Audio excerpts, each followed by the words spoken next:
Isso aqui é só um pedaço de plástico.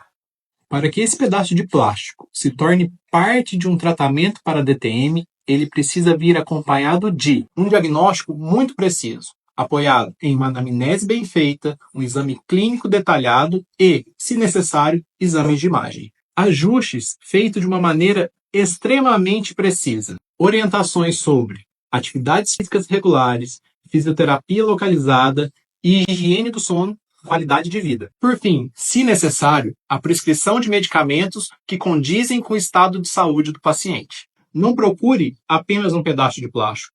Busque um tratamento efetivo para o seu problema de DTM.